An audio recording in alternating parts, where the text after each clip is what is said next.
그 다음 보실게요. 그 다음 생물적 요인. 아까 이제 생물적 요인. 잠깐 했으면 자, 다시 갈게. 생태계가 있어요. 생태계는 두 개가 있습니다. 생물과 생물이 아닌 거. 생물과 환경. 환경을 또 둘로 나뉘어요. 춥니, 덥니. 그러니까 이걸 이렇게 봐주면 좋은 게 환경을 아까쯤 얘기했지만 습도하고 왜 갑자기 생각 안 나? 습도랑 기온. 얘를 어떻게 잡냐면 이렇게. 그래서 X축 색깔로 X축을 기온으로 잡아요.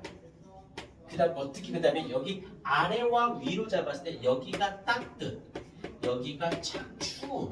이렇게. 왜냐면 우리 북반구 기준이니까 적도라고 보시면 되고 극지방이라고 보시면 돼요. 위, 아래로 보시면 돼요. 여기까지 어렵지 않지? 또 하나를 여기를 세로축을 또 쪼갭니다.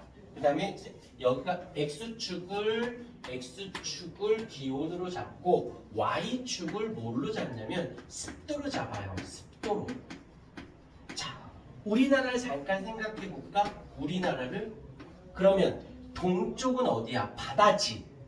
그러니까 여기가 수균한 지역이야. 물기가 많은 지역이다라고 보시면 되고 이쪽은 중국 짱깨. 요즘 짱깨들 굉장히 문제가 많더라. 자, 수업할게요. 여긴 건조해.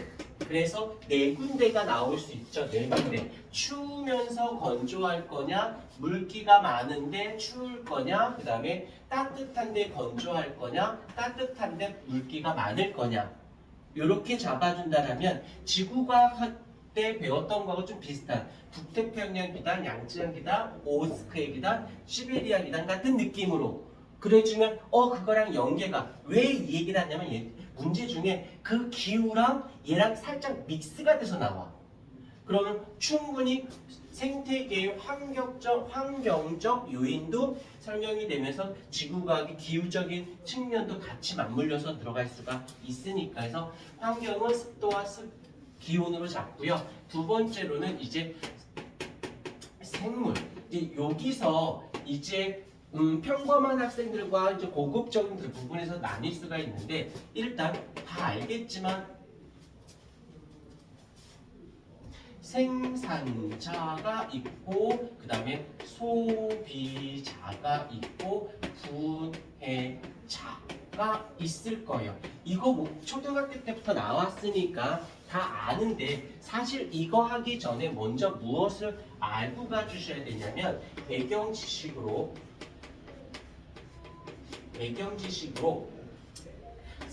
세포호흡이라는 개념을 조금 알고 가주셔야 돼요.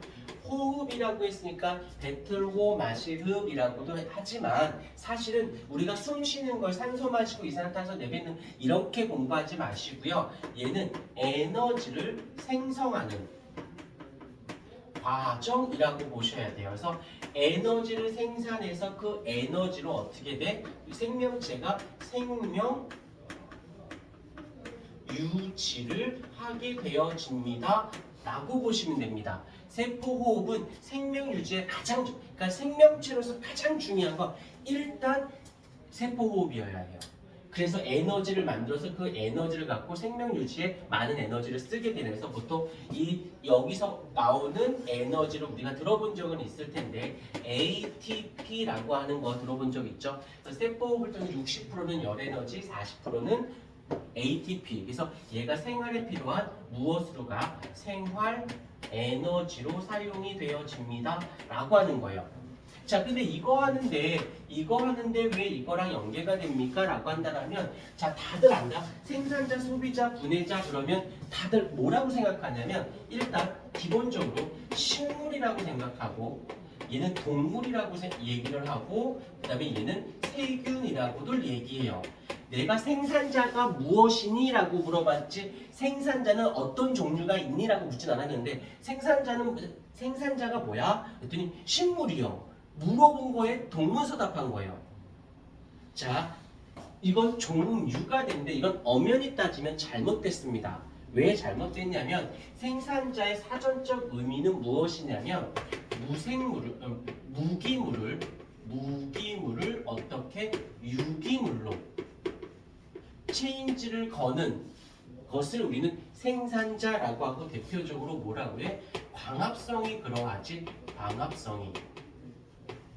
이런 걸 우리는 생산자라고 해요. 그런데 식물은 광합성 하잖아요 라고 한다면 그 파리지옥이라는 식물 알지?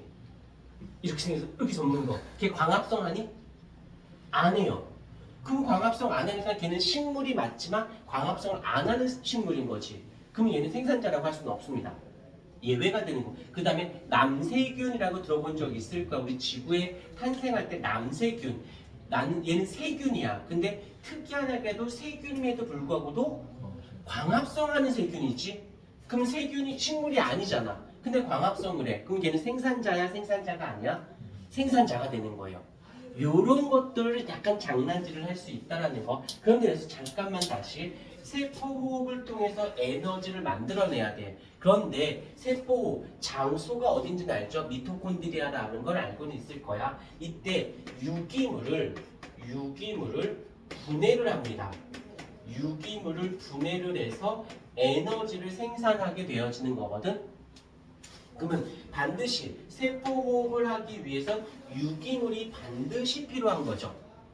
그런데요, 자 이쪽으로 와볼게. 무기물을 유기물로 생산자는 스스로 여기다 살짝 스스로 무기물을 유기물로 만들어요. 광합성을 통해서 그 유기물을 통해서 무엇을 해? 세포 호흡을 합니다. 그래서 세포호흡을 통해서 에너지를 만들어서 살아가게 되는 거예요. 이러한 생물체를 우린 생산자라고 얘기하는 거죠. 오케이. 자, 그럼 동물인 소비자는 무엇입니까? 라고 한다면 이 유기물을 다른 형태의 유기물로 만듭니다가 중요한 게 아니라 여기서는 이 유기물을 통해서 무엇을 해? 세포 호흡을 해서 생명 유지를 해요. 그 결과 다른 형태의 유기물로 바뀌는 거예요. 얘를 다른 형태로 바꾸려고 한 게 아니라 유기물을 가지고 대신 얘는 무기물을 유기물로 못 만들어. 그래서 여기서 뭐 어떤 단어를 쓰냐면 섭취라는 단어를 써요. 유기물을 섭취해서 세포를 통해서 살아갑니다. 그리고 다른 형태의 유기물로 된 거지. 이해됐습니까? 그래서 그 스타트 지점이 달라요. 그래서 생산자, 소비자가 되어진다라고 보면 되고, 분해자 같은 경우는 어떤 거냐면 일단 얘는 유기물이 돼요. 유기물인데 두 가지로 나뉩니다. 두 가지로 다른 형태의 다른 유기물이 되기도 하지만 무기물이 되기도 해요. 무기물로 주로 이제 무기물 쪽으로 많이 퍼센테이지를 잡다 보니까 거기서 현기성 세균, 호기성 세균 뭐 이런 말도 나오는데 이렇게 되어졌을 때 우린 분해자, 그러니까 자 스토리를 보게 되면 무기물이 유기물로 돼, 유기물이 다른 형태의 유기물이 돼, 그 유기물이 무기물이 돼. 그래서 생산자, 소비자, 분해자라고 한다는 거지. 선생님 근데 세균 중에 유기물이 다른 유기물이 되는 것도 있는데요. 있는데 문제상에서 포인트는 생산자는 무기물을 유기물로, 유기물을 무기물로를 우리는 생산자, 소비자, 분해자로 구별합니다. 라고 정의를 한다는 거지. 조금만 더 갈게, 조금만. 그래서 여기서 일단 한번 잘라볼게요. 여기를 딱 자르면 일단 중요한 건 얘네들이거든. 세포호흡을 통해서 에너지를 만들어. 그런데 생산자를 보자. 생산자는 알아서 자기가 무기물을 유기물로 만들어서 그걸로 살아가. 누구의 도움이 필요해? 필요하지 않아? 필요하지 않지. 근데 이 밑에 쪽 동네를 가볼게. 얘네들은 소비자건 분해자건 어찌됐건 누가 있어야 돼? 유기물이 있어야 살아가는 거지. 혼자서 살 수 있니 없니? 없어요. 반드시 누군가에 어떻게 되어 있어? 종속되어져 있어요. 누가 있어야지만 돼. 그래서 종속 영양 생물이라는 말을 쓰고요. 얘는 자기가 만들어서 자기가 살아가. 그래서 독립적이야. 그래서 얘를 뭐라고 부른다? 독립 영양 생물이라는 말을 쓰게 되어진다라는 거지. 그래서 그래서 듣고 다 아는 거긴 한데 사실은 조금 더 디테일하게 깊이 들어가면 생각보다 조금 내용들이 있다라는 것도 좀 알아볼 필요는 있습니다. 필기 좀 해주실까요?